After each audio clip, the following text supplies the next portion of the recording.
35 तक रोजगार ही रोजगार है। मतलब ये माना जाए कि सर आने वाले दिनों में यहाँ के जो स्थानिक लोग हैं उनको रोजगार मिलेगा, ये माना जाए। ફોલો નથી કરવામાં આવતો તો આજ આદિવાસી સમાજ અને ભીલ પ્રદેશ મુક્તિ મોરચા કોર્ટ સુધી પણ લડવા માટે તૈયાર છે। આ પ્રક્રિયા આ જે ભરતીની પ્રક્રિયા છે એ સંપૂર્ણ પારદર્શિતા સાથે અને 85% સ્થાનિક લોકોને નોકરી મળે એ હેતુથી આપણે સતત આમાં ઇન્વોલ્વમેન્ટ રાખવું પડશે, એના પર નજર રાખવી પડશે અને કંઈક પણ એના જોડે ક્યાંક લાગવગ થઈ કે ભ્રષ્ટાચાર થયો તો એના માટે પણ આપણે આરટીઆઈ થ્રુ અને કોર્ટના માધ્યમથી ન્યાય મેળવવા માટે તૈયાર છીએ।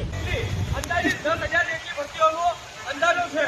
સ્થાનિક કક્ષાએ એક જ માણસને અહીંયા નોકરી મળે તો આખું પરિવાર આર્થિક રીતે સદ્ધર થઈ જાય। એટલે તમે અહીંયા આવેલા છો એ આખા પરિવારને સાથે સંકળાયેલા છો। તમને એક જણને નોકરી મળશે, રોજગારી મળશે તો આખો પરિવાર, આખા સમાજને સામાજિક, આર્થિક, રાજકીય રીતે મદદ મળશે, આપણો સમાજ ઉપર આવશે। આપણા સ્થાનિક યુવકો અને યુવતીઓ 85%ની ભરતી સાથે આપણને અહીંયા જગ્યા મળે અને એ હેતુથી આપણે ભીલ પ્રદેશ મુક્તિ મોરચાના એજા હેઠળ રજૂઆત કરવાની છે, આવેદન આપવાનું છે। બેરોજગાર યુવાનો માટે તક છે।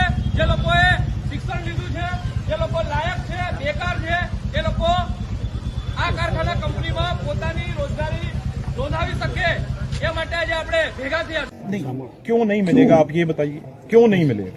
जो क्वालिफाई लोग हैं हमारे, जो इस चीज में काबिल लोग हैं, उनको हर जगह मौका तो मिलना ही मिलना।